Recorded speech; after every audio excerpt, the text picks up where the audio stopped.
get that. A warm welcome to those attending and also our viewers watching live on the Council's YouTube channel, Hillingdon, London. This is a meeting of the Finance and Corporate Services Select Committee. My name is Councillor John Riley and I'm the chairman of this meeting. This committee monitors performance of public services and our council services and deals with in-depth reviews and topics of resident interest. We engage in a wide range of external witnesses and our activity, which can include community groups, residents and subject matter experts. Details of the business considered today is shown on the agenda, copies of which are available in the room and also accessible on the YouTube underneath the broadcast. Anyone that is speaking today must press their microphone button, which I just forgot to do, and they will be heard. There's no members of the public in the room. I'm not going to ask people to introduce themselves this time because we do need to get on.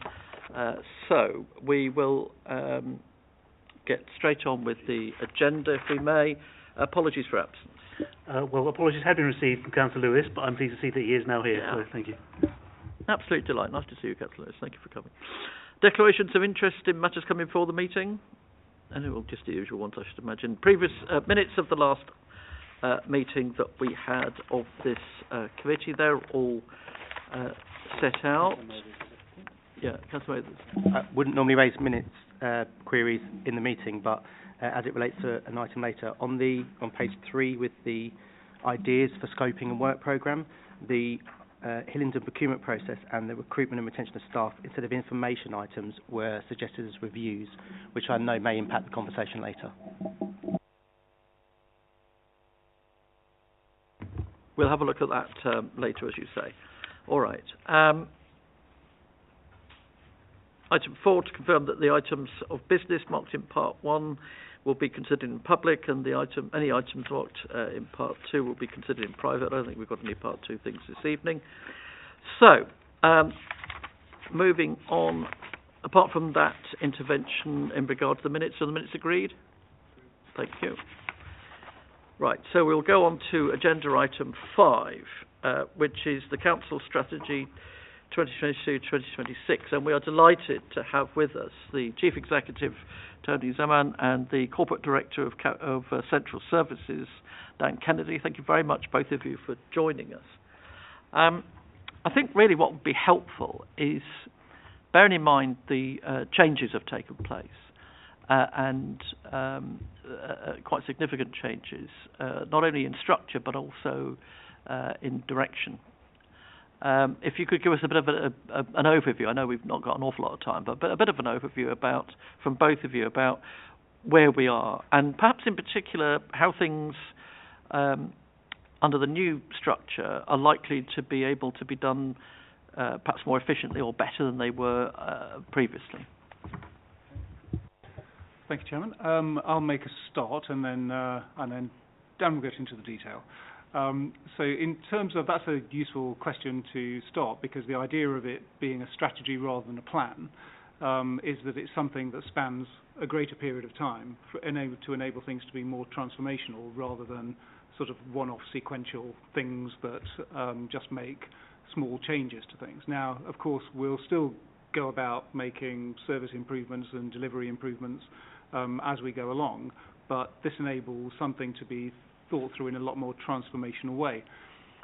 Dan will talk in some more detail about that. How that links to the structure, and the reason that's a tremendously helpful question, is because although you'll know that we've moved to Central Services, which is sort of Dan's area, place, and we've separated out, so unusually, because you think it would then have made sense to have stayed with a people structure. So I was, in my previous role, Corporate Director responsible for all things social care and education and so on. But there's a couple of things. I mean, some significant changes in adult social care in relation to health and all of the transforming that's going on around the NHS and the health economy.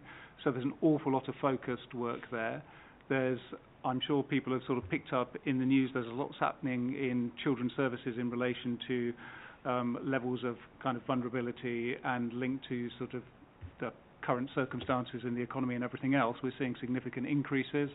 And then in relation to special educational needs and the wider sort of education portfolio, there are, again, some significant challenges. Members will be aware of the safety valve agreement that we've entered into, which is a significant step change in how we're delivering SEND services. So they all required for, I think, the next turn of the wheel, let's say this period of administration at least, some very focused, strategic, senior attention. That's why that part of it split. The people part of it, as I say, split for those reasons. The place part of it brings together a number of parts that were previously split across sort of two areas in order that they can be thought about as a more sort of single whole point. So that's pretty straightforward. I think more importantly, you'll see that when Dan starts talking about some of the commitments and the ambitions set out in the strategy, they're a lot more transformational and require things to be a lot more sort of matrix driven. So rather than thinking about okay, how are we going to singularly look at addressing a housing issue in a particular place or a community safety issue in a particular place, or whether there is sufficient sort of meeting space for different groups, or whether there is an adequate library or whatever it might be. Actually, we want to start thinking about things more holistically on a more locality-based way of thinking. So we would think, well, what do we need those different types of venues for? Do we need sort of this number of buildings? It enables us to sort of rationalise buildings, but whilst also enhancing services by thinking about them in a matrix rather than as having somebody being responsible for a single function, somebody else being responsible for another single function, when in fact there's some things that can be done in parallel. A good example would be, I don't know if you've seen the new arrangement in the mezzanine, so the family centre there, that's a good example, and really was the starting point of that thinking. And then we'd like to think in the next iterations of that, where we could think about, well, it wouldn't be beyond the sort of, the wit of a sharp mind to think, well, actually, if there was then sufficient space that could also be a front door for other types of services, or could even have not necessarily a full-on library, but somewhere where you could sort of pick up books that you've ordered or something like that. So we're thinking much more in that way. So the new structure, but more the new arrangements in how we're setting about our transformation programme and how what this strategy reflects is to be working in a much more crossover matrix style of working. And I know you might think, well, why haven't we been doing that anyway?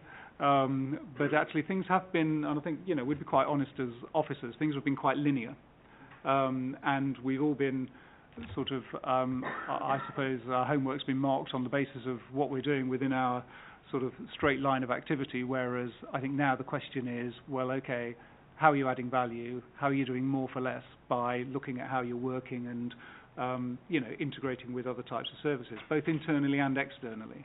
So, of course, there will also be discussions with the NHS about the use of their estates and the delivery of some of their frontline services. How is it that we can better integrate? Because, again, we know that nationally that's the way forward and that's the picture. So it's early days. So, obviously, we just got through the final putting together of the structure in May, just in time, but end of April, beginning of May, just in time for the election. So we've had the sort of start of the new administration to be working with the new cabinet, and this is the starting point really of getting those ambitions pulled together. And as Dan will mention, what sits underneath this then is the detailed service planning. So this has no intention of being about this particular thing, that particular thing. It's at an outcomes level, what we're seeking to do in terms of delivering for residents, and then service plans will get into, well, how is this service, that service, the other service actually adjusting and amending to meet these ambitions. So if I can hand over to Dan, if that's okay, Chairman. Thank you, Tony. Just to echo that point that Tony made, that this is very much an outcomes-based strategy. That is, and so what we've moved away from is very much that directorate by directorate approach. In other words, what is important to our residents? And if I just talk through a little of the sort of architecture of the structure, and then what that means. So we've clearly kept and retained our vision statement, and but we've also put in place two ambition statements. One is ambition for the council, but also ambition for residents. And that is particularly important. And I just want to pause on that for a moment, because we really have two roles. One is that we run this council well for residents, but we also have a significant role, a responsibility about leadership of place. And that is, how can we work in partnership to deliver the very best for our residents and influence what happens in localities for our residents? And I think that's a really important point. So the commitments, the 5 commitments that we have, and if I just pause on them for a minute, so safe and strong communities, thriving, healthy households, a green and sustainable borough, thriving economy, and a digital-enabled, and this last one's very much about us, a digital-enabled, modern, well-run council. Those are statements of intent, what we are working towards. Everything that we do with our partners or the work within the local authority, we are working towards, and we'll all line up behind those and drive those forward. So I think that point as well, that it provides a framework, a reference point, a structure for everything that we do within the council, and then that will, as Tony's described, cascade down into an annual plan for the local authority, and it will also effectively an annual business plan for the authority with targets and clear actions which officers will be held to account for, and then importantly it will cascade into sort of a level of sort of service planning.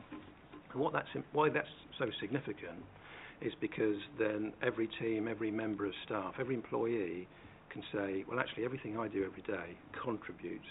That makes that difference. And so you get that golden thread, that pyramid up to the top. And that in itself is really important and great for staff morale, so that they can actually see the contribution that they make every day, and they can connect with the wider picture they're contributing towards. So that, just to emphasise that point, place and council organisation is a theme that runs through this local this strategy, this plan. So it's work in progress in terms of the planning documents. We're working with each of the senior management teams, and then broadly by the end of this month we will have draft plans in place, including our draft corporate plan, which will obviously take through the leader and cabinet members for first iterations. If I just finish by commenting just about the consultation. So we've allowed 9 weeks, which allows a bit of extra time over the summer holidays. We commenced consultation last Friday. We're obviously, as you would expect, we're seeking to be as accessible as we possibly can, not to overcomplicate the consultation. I've discussed it with the leader, and he's very happy that even if we just get a few written comments and not all the questions filled in, that's absolutely fine. We are proactively promoting the consultation through social media, through press releases on the website, through all sorts of manner of different channels and media over the next 9 weeks. Consultation closes on the 9th of September, and we're also proactively contacting over 350 organisations and groups in the borough to encourage their comments, and then, once, as usual, we will consider all those comments and bring that into a final proposal for members, cabinet in October, and then full council in November. Thank you.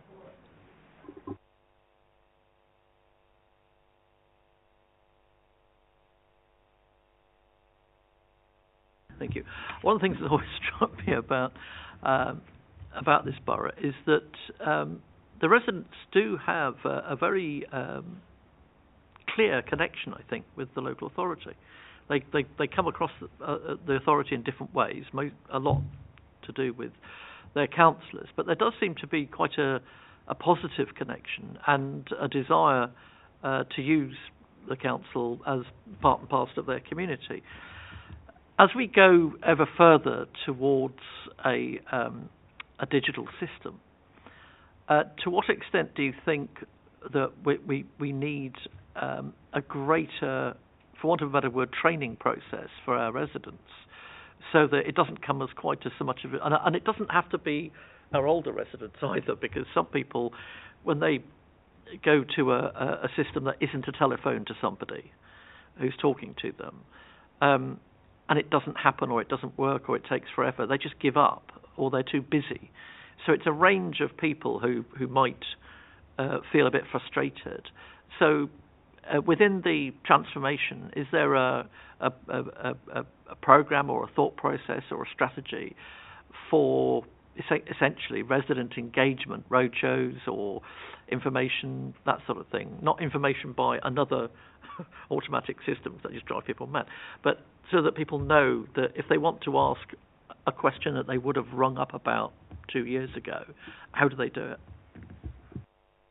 Thank you. I'll attempt to respond to that, Chairman. Thank you. So there's a couple of points on that. I think the first one is that when we talk about a digital future, I'm not suggesting this in the question, but there is in some minds, I think, an assumption that means, entirely turning off one approach that already exists. And just to extend that point, if we take the phone as a means of communication that might be preferred by some people, now we know from some of the research, and we've got some quite in-depth research and understanding, and it might be something that at another select committee we may go through at some point. We've got quite a stratified understanding of the population of Hillingdon and how they will respond to a digital future. So this has been using some very clever people, far smarter than Dan and I, who have sort of pulled this together using lots of information from sort of Experian and various other sort of companies, who then identify that where in your borough and in the population you'll have people who are more resistant to sort of digital transformation and approaches, and those that are not. So, and it doesn't give you the entire answer, but it just gives you some lines of inquiry and some approaches to take. And in the first instance, tell me if I start to bore anybody with too much detail, and I will shut up. But we've just extending that phone point. One of the first changes will be about, and I'll explain it further before people fall off their chair, but the kind of automation of that part of it. So, which isn't just a 25, press 1 to do this, press 2 to do that, press 73 to do that.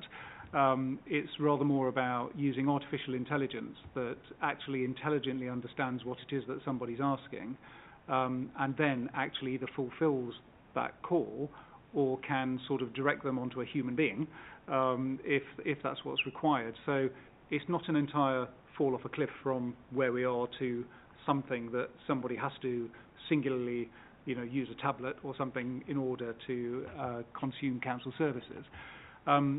All of that said, I think there is a large part of the population who, in the same way that they may do their banking or everything else on their phone or device, may want to do that. Well, great, and we'll use things like the My Account or in order to make that more accessible for residents.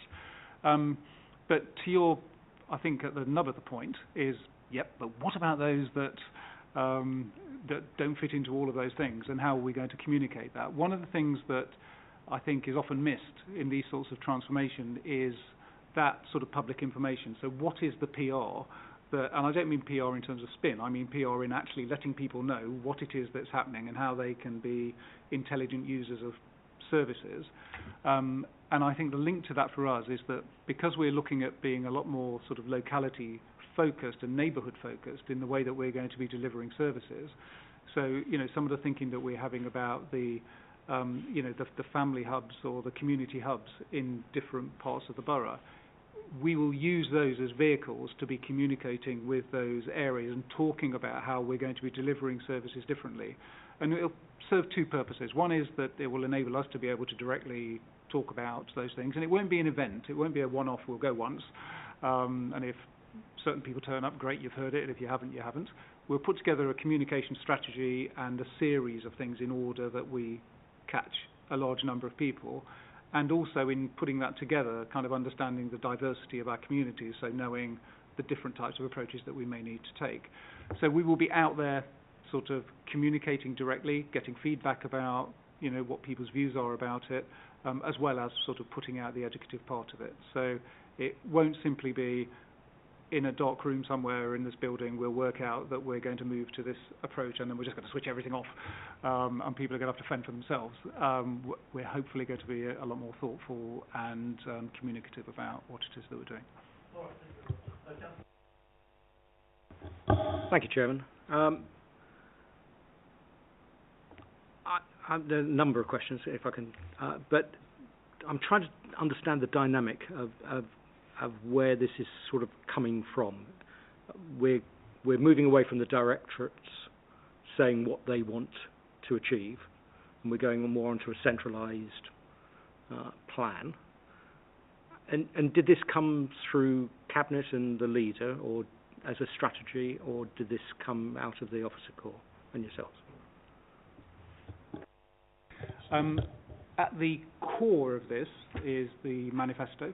So in terms of, so you can see at the core of this the sort of pledges that were made in relation to that. So it builds on that. There are some elements of it, and as you would probably expect, it's a little bit of both, because there are some things through a professional lens that officers will understand, well, these things are changing in social care, these things are changing in housing, these things are changing in community safety, or whatever it might be, that we would then sort of contribute to, if you like, the political discussion that is then articulating what those pledges would want to look like.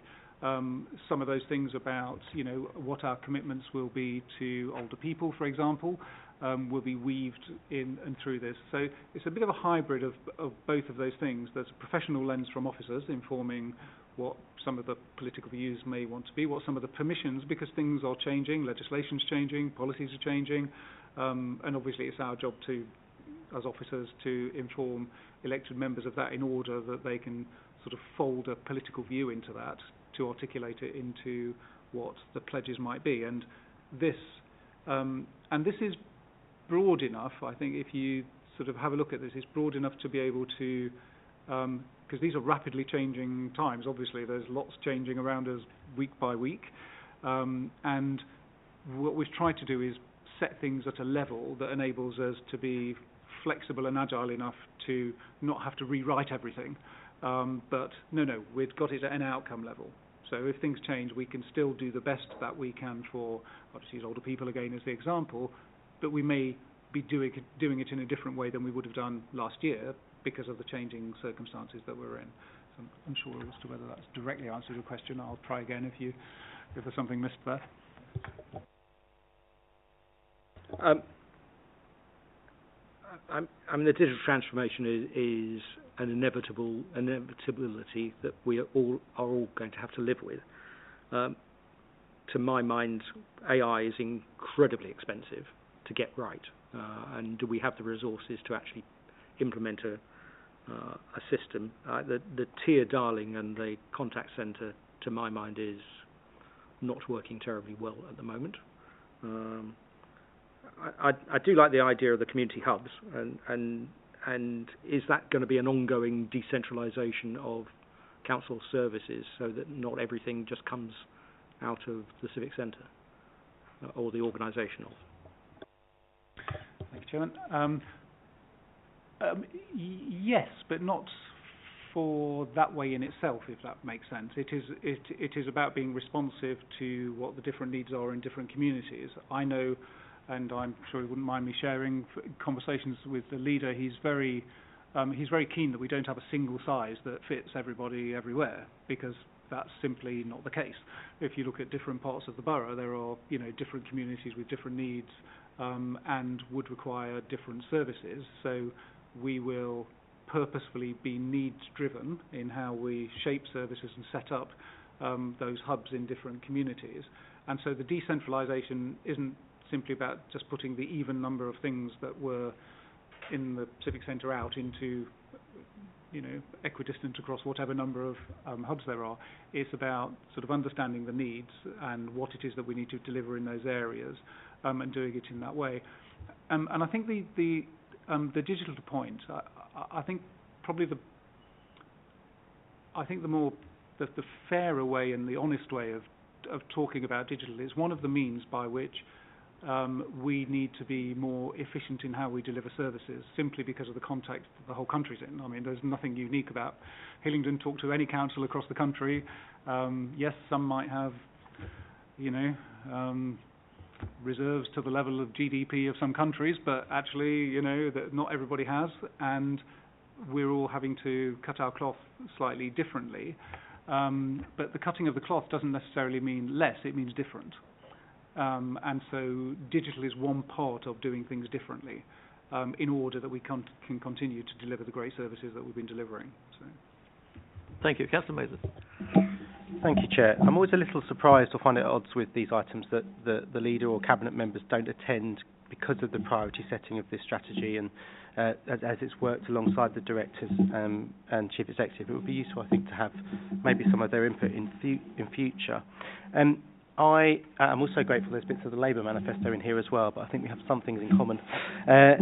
My main surprise is that, I mean, we've spoken about the telephone system, we've spoken about digital inclusion, and I agree with many of the points, but I would have liked to have seen in this something around a drive for consistent excellence in customer service, because I think there are areas where it works well, but I won't list them all now. There are in some aspects of the council, there are a number of inconsistencies where council tenants, for example, don't get the best service they should.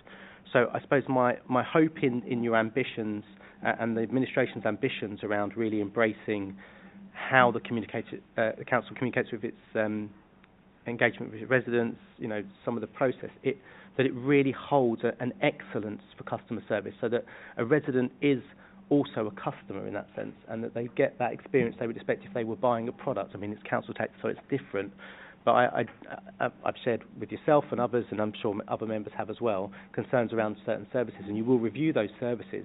But generally, we want people in their moment of need, or vulnerable residents, or even just residents who don't use services often, to not just be able to do things efficiently, but come away with that feeling that actually something will get resolved and there is an outcome. And I think there's a gap between sometimes the collection of information to try and resolve something and the actual resolution.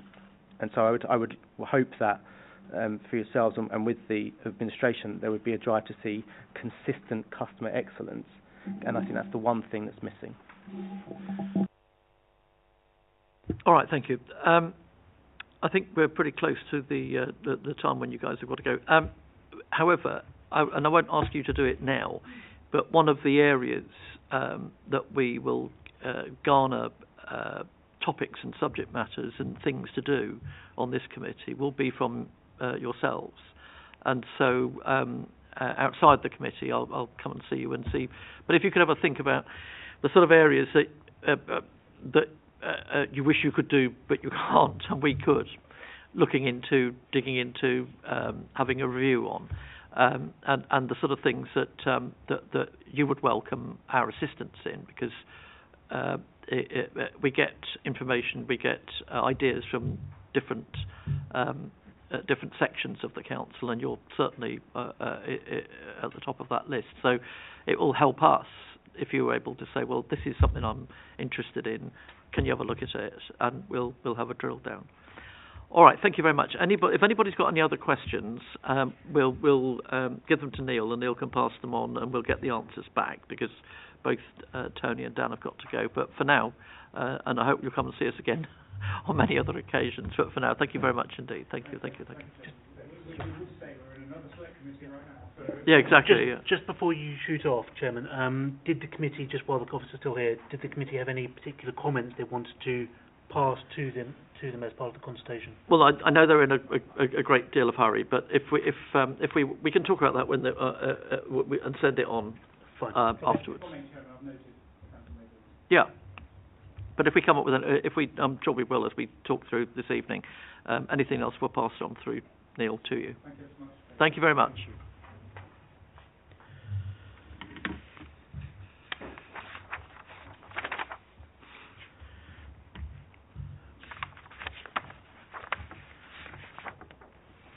Okay, I won't shut this one down, this agenda item. If you want to have anybody else wants to sort of pitch in, they were very short because of time, because they were double booked essentially. Quite frankly, we're going to talk to them for hours, I suspect, and they'll come back. They'll come back to us. If you have any issues or things you want to raise that we can send through Neil, we can. My experience of both these officers is that they're very good at coming back and explaining things, and it did seem to me to be a good idea that we ask them if there are any issues that they want us to pick up, because actually it'll be quite useful. It'll give us a bit of an interesting steer as to the direction of travel. Councillor Mance. Thank you, Chairman. I've got an observation and a question, just being specific on page 16, section 4, the third bullet point from the bottom where it says working with partners to help tackle low pay. The question I would like to ask was that, does this bullet point include the commitment to the London living wage for all contracts issued, including subcontracts? Yeah, we can ask that. Thank you.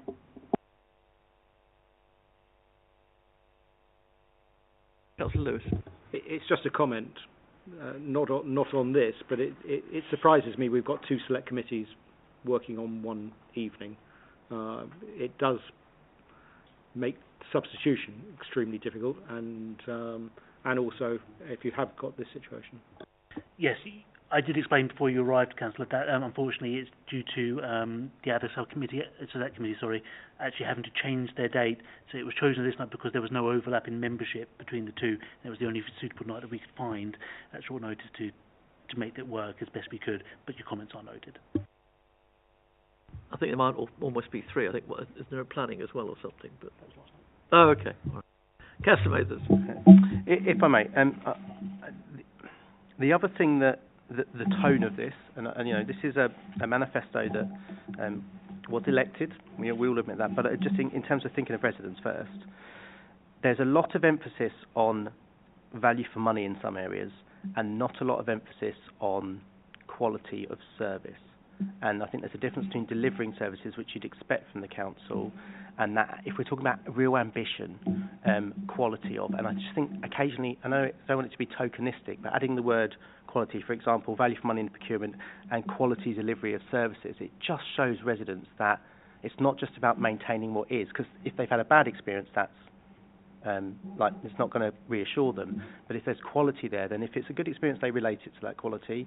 But if there are areas where we're short, they know that at least the council is working on it and trying to. And it talks about reviewing services, but just small little things like that could tip it from, if and when read by the members of public, value for money, value for money, value for money, value for money. There's just when it comes to services, there's not enough emphasis on quality. And I think that would just reassure residents reading this. I think for some both officers and members, I suspect that's read into it. An oversight in as much as Sorry, not a left out, but and I suspect the two. Sorry. Just make it more explicit. I suspect the two are seen by many people as going hand in hand. And it's certainly a phrase that's used interchangeably in terms of seeking quality. I suppose the other thing is that for those of us who are more steeped in finance, it is an inclusive and more ready term that will be used. But I take your point; it's a good point, well made, and we've noted it. And I think it's very ambitious, the whole thing. And rightly so, and it sets out in those lists of ambitions and aims on pages 14, 15 and 16 all the areas that the council and certainly the administration would want to deliver on. And don't forget, of course, we've got the opportunity to comment on all of this for the October Cabinet meeting, so we've got a bit of time. But equally, it'll come around very quickly. So I think we can collectively start thinking about what the overall response from this committee, and I think on this is the lead committee on this issue, that will be. Councillor Lewis. Following on from Councillor Mathers, I mean, I think you did make that point to the Chief Executive, and I think it was noted. And I think you're absolutely right. I also think this is quite a brave move in a way, because it's a strategy that's out there in the public domain, and you can hold the administration to it.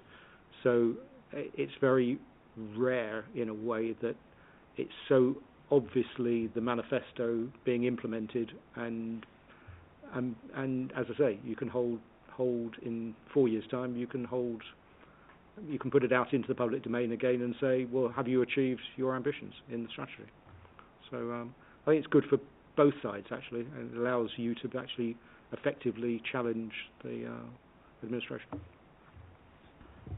I think also we've got to be aware, haven't we, that what we had hoped for from our various perspectives, maybe 18 months even ago, if that, and what we're having to deal with now in terms of the effect of inflation and other pressures can very easily and quite significantly knock off course the good ship that you started with, because they're, to an extent, unforeseen pressures and unforeseen effects, or at least the extent of those effects.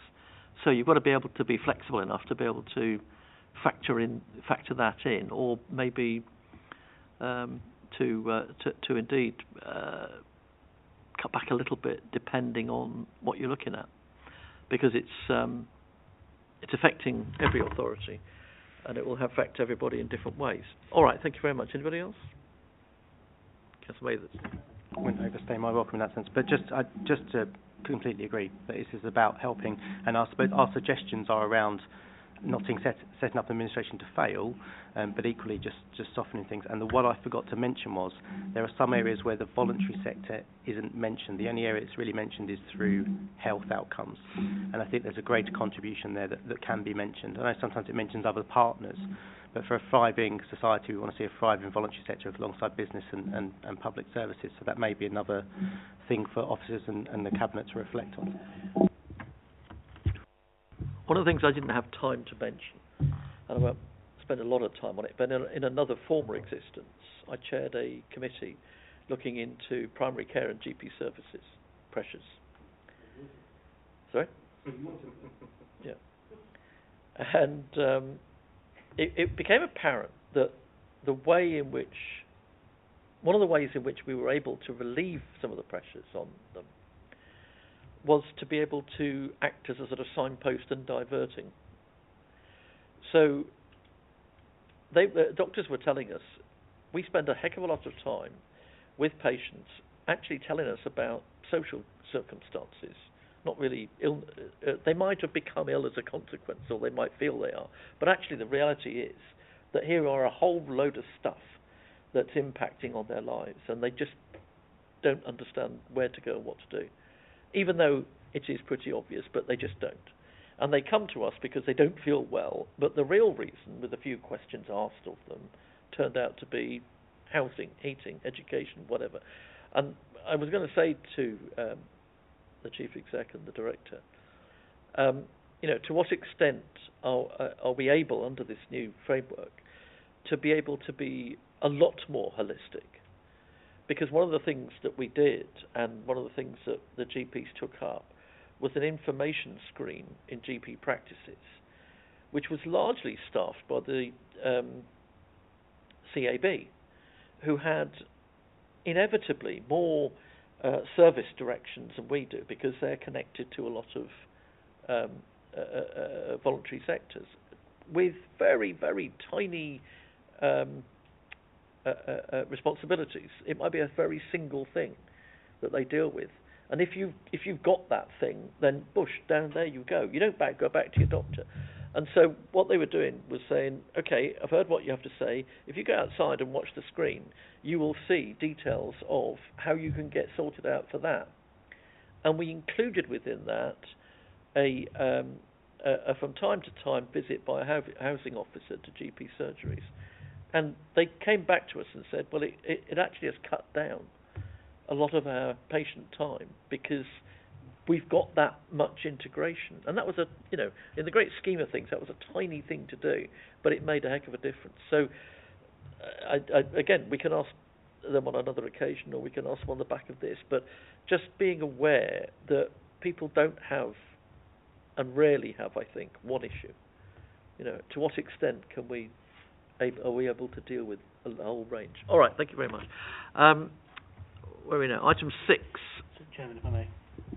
So just to clarify then, members, the recommendation that the committee submit any comments to Cabinet on the council strategy where it relates to matters in the remit. I've taken obviously all your notes. I think there's sufficient comments there for me to start forming that. So I would ask that you delegate the final word in those comments to myself and the Chairman in consultation with the opposition lead. Is that agreed? Agreed. Thank you. I agree with myself there. Yeah, and anything else we come up with that we can feed into that. I mean, we've got one meeting at least, do we not, before October Cabinet? So we are, but it'd be better to have it sooner rather than later to allow officers to include it properly. Agenda item 6. So, Neil. Yes, thank you. So this is the policy review discussion and guidance item. I won't go through all the report because I would hope the members have read it. It's not too long, so if there are any questions, I'm happy to talk in those. Regarding Councillor Mader's noted error on the minutes, those same items are included in this report as on page 19 as suggested items for potential reviews and or information items that could lead to reviews, which is why I've included them in there. I did send across an update on some of the suggested items prior to this meeting. One new update that is I have provisionally scheduled an information item on the procurement process, value for money and so on for November. However, if the members were minded to have that either come earlier or indeed they were minded to eventually have that as a review, that can obviously always change. The recommendation on this item is that the committee formulate either one or a number of suggested review topics for myself to go away and look into alongside the chairman, again in consultation with Councillor Mathers, with a view to having it then something agreed to be scoped for the next meeting. However, the work programme and that schedule of and cadence of review process is subject to change as and when required. So if we do need additional time to select an appropriate topic, we can always move that along a little bit. But that being said, I welcome any questions and or open the floor to the committee to suggest some items. Thank you. And also, and I said this before, that I will talk to the Director and Chief Executive, but and we also, of course, our linear links to Cabinet. It's the leader, Councillor Goddard and Councillor Mills, and I've asked them to. It's another source of topic coverage, which is interesting because experience in the past in regard to select committees or policy overview committees, digging into matters that, as I say, in the past, maybe the Cabinet weren't overly interested in. It is interesting for us, but at the same time, it would be far more efficient, I think, if what we were doing was of assistance to the Cabinet, at least in terms of the topic heads, so that we then look into something that they're concerned about. So there's a range of, and also it can come from us, it can come from members, but to have a good range of topic heads, I think, is obviously invaluable.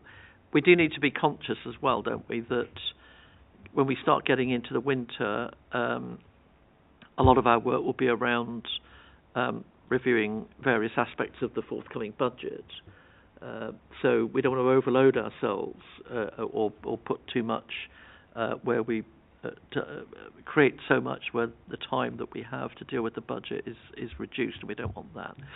All right. I think procurement is one that I'm particularly interested in. I don't know about anybody else, but I think it's a good one to look at as a review, and the kind of ways in which procurement look at what they do and how they do it, especially in a very changing environment. And I remember again in another former existence looking at the cost of various specialist vehicles for the council, and being terribly keen at saying, well, why we're not going over to electric? Well, the difference in price was just out of this world. You know, we could have almost blown the whole thing on one electric rubbish cart or something, you know, and the difference was extraordinary. So the comparative wins and losses around those sorts of things. I'm not saying we should look at those in particular, but just the whole piece about procurement. I think that would be hopefully a good one to look at. Councillor Lewis. I'd go with you, Chairman, but I think picking up on Councillor Mather's point, it's how do we maintain excellence in our services through our procurement strategy? Because I do think in crisis times, and we seem to suddenly be in absolute panic mode, but in crisis times, value for money is the statement that comes out time and time again, and we don't want it to be at the loss of our residents. On a personal note, I think also picking up on the digitisation and the use of technology within Hillingdon, it's again, I'd like to understand the alternatives to digitisation. So how do people who aren't au fait with computers and tablets and phones and the like, how do they cope through the system and ensure that we still provide good quality services to them?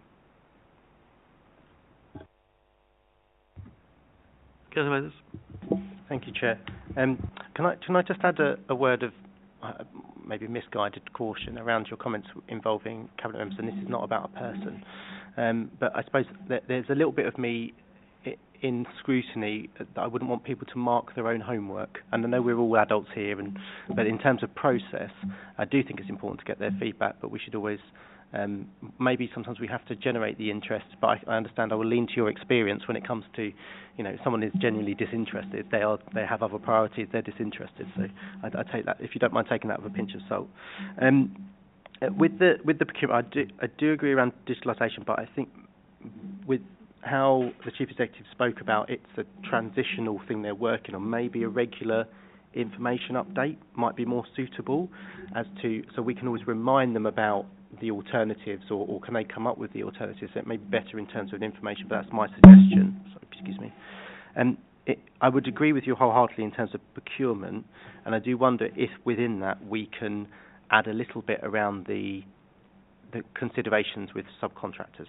So when procuring something to get value for money, how do they keep the monitoring process as part of that? I don't want to confuse the two. I don't want to expand the scope too much, but what contractual bits are put in, what safeguards are put in around subcontracting with the procurement process, just as how do they make it inflation-proof, particularly with capital projects or long contracts, 10-year plus ones or 5-year, 10 years plus, because the easiest way sometimes to fulfill a contract but lose the quality is by a subcontractor when you say, oh no, arm's length, and everybody goes, oh, arm's length, and we end up with a chain of people with their arm's length and no one actually, having that conversation. So if that's helpful in framing the thoughts, it was just, if it's too much to add, then I think as written as a review is enough. Yeah.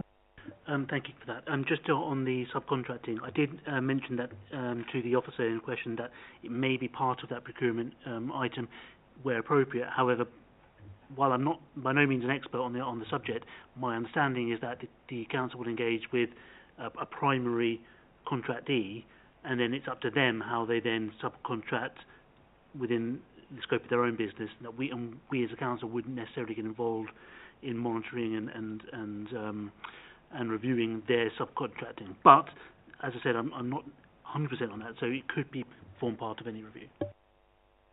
I guess, so my question would be then is what parameters is put on the initial contact to ensure they maintain quality throughout all of their operation, and that so our procured contracts would normally adhere to the council's policies for whichever ones we have for procured services. So if we, for example, had this standard of procured services, it would be expected of the deliverer.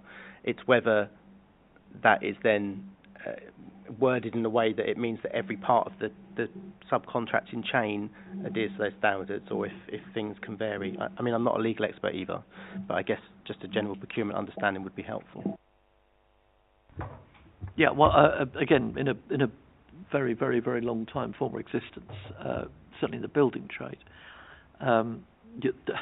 There are, whether it's right or wrong, there are very clear demarcation zones between the various procurers and contractors, and there's a whole range of written contracts that are designed to not isolate each part, but certainly not, for various reasons, not to make the main contractor or the client, well, let's start with the client, then main contractor, then some of the subcontractors are massive, they're enormous organisations, and they sub, and you can keep saying sub till you're blue in the face, until you get to the actual fitter, who's got a small company, who's been contracted by, and off it goes. So it's a difficult one, but I think it is an interesting one to look at. The extent to which main contractors and clients are able to influence what happens down the line is actually very limited. And it still is. So, but it's something worth looking at, certainly. All right. Okay. The other one that I was keen on, and I think we all agreed was a good one to have a look at, although I probably need to think through much more about what it means, is the whole HR setup. I think that could be a big review topic, and might, and we don't have to be, we're not, restricted to one or so many meetings. We can have as many as we like in relation to a particular topic. Again, just to understand that, I think Councillor Mather's idea about regular reviews, I think we'll probably end up doing that anyway in regard to the progress of the transformation programme. But certainly, and we don't want to be, in one sense, asking officers to, keep giving us updates when, in a sense, they may come through in various cabinet papers and so forth. But I do take the point. Reviewing how the whole transformation programme is going is part of what we're about, and the extent to which we are able to do that, I think, is important. And again, I think it will help cabinet members for us to be looking at various aspects of the transformation programme and saying, well, look, we've had a look at this compared to that, or set against something else. What do you think of that? So yeah, all right. Yeah. On your HR subject, I mean, it would be very interesting to have a short review on retention of officers, because it's such a challenging time with pay scales, and retaining is so much better than having to recruit. It's so much easier and so much better because they're already Hillingdon officers, and in the flow of the system, and we like and know them, rather than recruiting people we don't know and having to struggle to fill posts. So I think retention is key to the success of any strategy across the council, to be honest.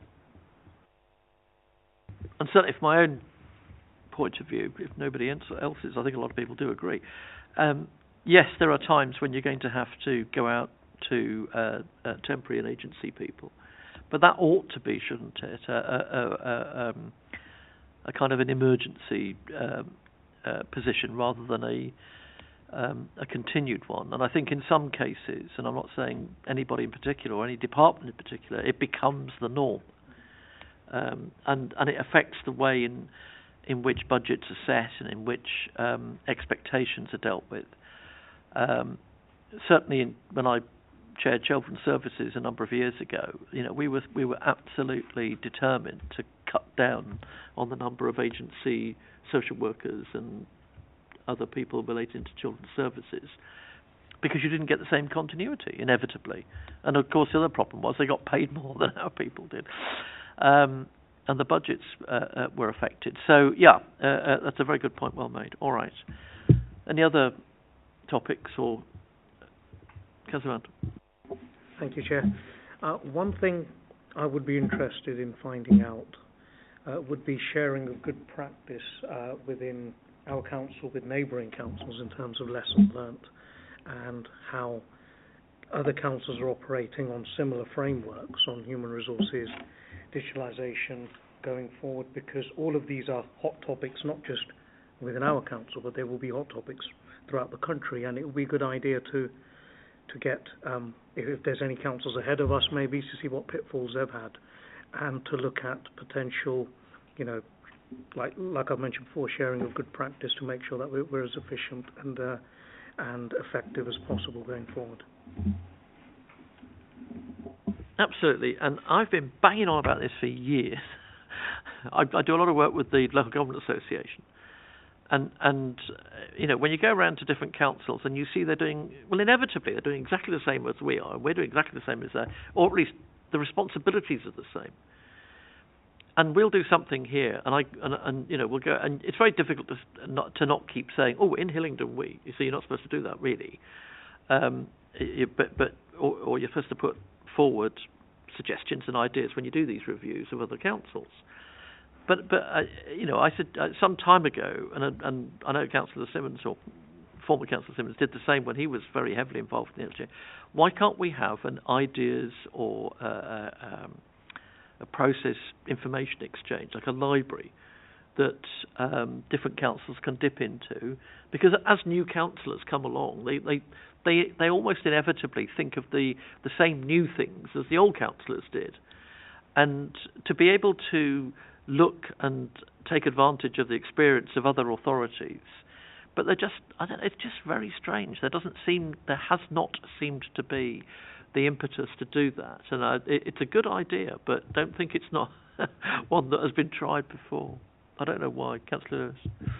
Well, on that front, I mean, the LGA does do a tremendous amount of work spreading the word, but and we also do have framework agreements where we work with other authorities on buying our books and other services. So I don't think it's totally a new idea, but best practice is always worth looking at, and to an extent, our neighbours have presumably similar issues to ours. They're not a million miles away. We tend to end up looking at London boroughs rather than going out to Buckinghamshire and Hertfordshire. But I'm sure we could also invite them to join in. Yeah. Good idea. All right. Well, let's leave it there for that. As I say, we'll go away and talk to others and see what else they want us to look at. If I may, then, just to summarise. Yeah. So just to summarise then, so the point 4 of the recommendation is that the committee delegates the democratic civils, that's myself, in conjunction with the chairman and in consultation with the opposition lead, any further agreement on review topic selection as required. So it would seem to me, correct me if I'm wrong, that the procurement item is the leading candidate for a review. Now it is already scheduled as an information item in November. However, when I go away and start looking at this and what is as a review, it may well be that bit's brought forward and changed to fit some of the cadence of the review scheduling. So leave that with me, and I will be in touch on that. Okay. All right. Good. Thank you very much. Item 7, forward plan. Is that not sort of slightly going away from what you're suggesting in this report, that we have a scorecard and we scope out a number of different reviews and score them? So scorecards are used when assessing suitability for reviews, absolutely. So that's an analysis that I will now undertake alongside the chairman and the Labour lead for the procurement item and whatever other suggestions there are. It can form part of the selection criteria. Ultimately, it is the chairman's final discretion as to what the review should be, but that is something that I will go away and formulate with both the chairman and the opposition lead before feeding back. I'll just leave it there. Thank you. All right. Item 7, which is the forward plan.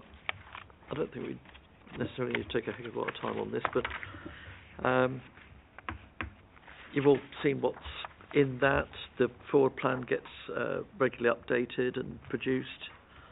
and sent round to everybody. And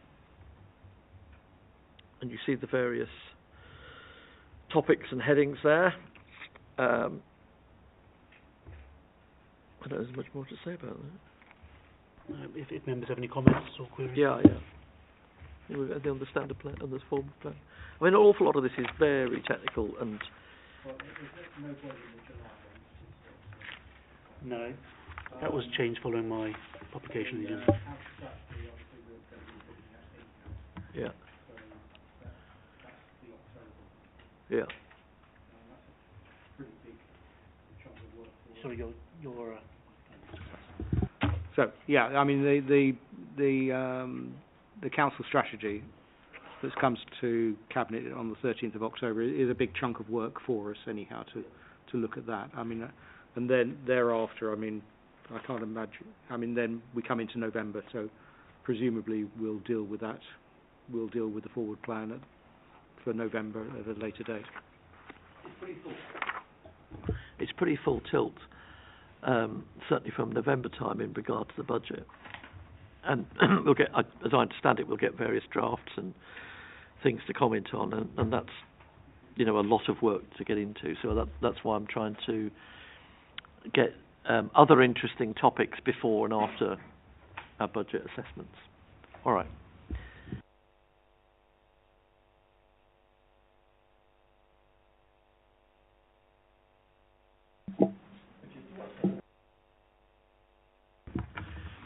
Councillor Chair, if I may, sorry if I put this in the wrong space, but in the minutes we spoke about agreeing an option for further reporting of call-ins to be considered in the future.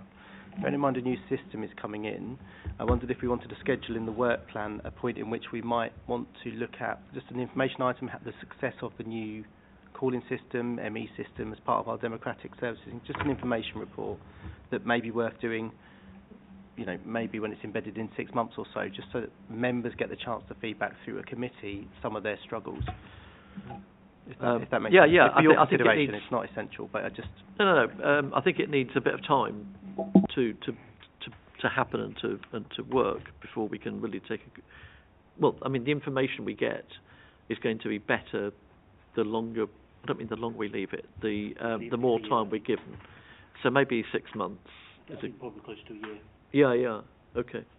But we can, I'll look into it. Absolutely. All right.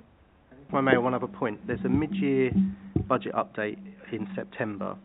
It would be really useful to get an understanding in some detail of the impact of the safety valve agreement, the conditions of that, and with the challenges of the deficit accrued over the last administration with the high needs. It would be really useful to get an understanding of the impact that's having on council operations, some of the restrictions it might have. I know it's schools, but with the financial impact on the council is going to be one that will be felt for a while, and I think it would be useful to reflect on that within the mid-year budget, as well as the other pressures that we know there are. Sorry, Councillor, I missed the very start of your point there, sorry.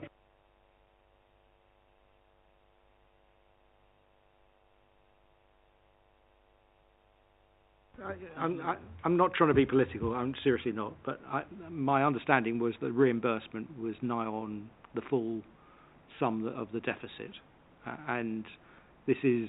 I think the last thing we should be trying to do is become a political fight between your side and our side.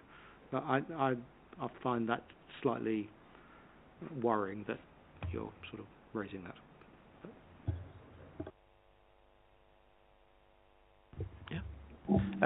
So, for context, there would have been conditions that would have been put to the council's finances with some of that, even if it's just managing the high needs budget, which could have an impact on the council's core funding. So it was just getting an understanding of, now the agreement is signed and sealed, as it were, just like there will be inflation pressures and other things, like it's a factor that I wouldn't want us to miss in the conversation. I'm happy to make it not political.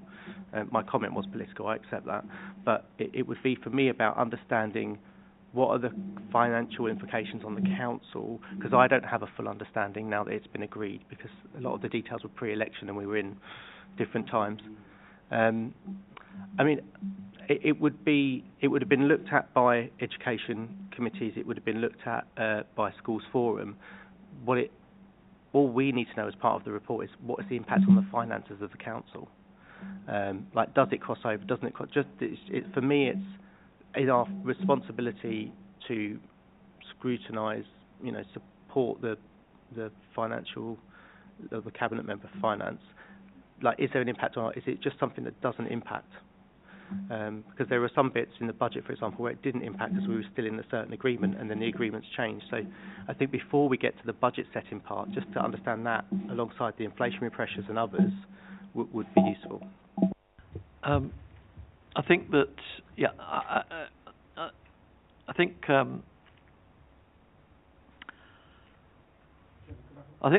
the position is that this has been a very difficult thing to understand, but ultimately, as I understand it, we have been reimbursed for everything. And it was much more a question of the council having to do something and then being paid back for it than it affecting any other aspect of our budgetary or finance or spending. My understanding is that we're being put back in the position that we would have been if it hadn't all happened. And it is entirely a matter of reimbursement from central government. Which is probably why a lot of the areas that you're talking about weren't affected, because they couldn't have been in any event. And it was certainly a ring-fenced piece of finance. The problem, in one sense, was in the negotiations and the length of time that took, and the extraordinary work done by Councillor O'Brien and Councillor Goddard to get this, and the officers, of course, to get this back on track. So I'll have to think about that. Councillor Lewis. It was just to say, I think you're right to ask the question, but it probably would be better as a question within council of the particular cabinet member with responsibilities. And secondly, I think the chairman is absolutely 100% right. We have been fully reimbursed. This was not just a Hillingdon issue. This was across the country. There were a number of authorities with similar issues. You used it during your campaign, whilst we couldn't talk about anything because we were embargoed from talking about it. So I think it's been done to death, but I'd really strongly encourage you to ask a question in council. All right, thank you. Okay. I don't think that we have a section or a part of the agenda on any other business, but unless there is anything else that anybody wants to raise, I think we can complete, and I end this session. Thank you very much. Thank you. We off?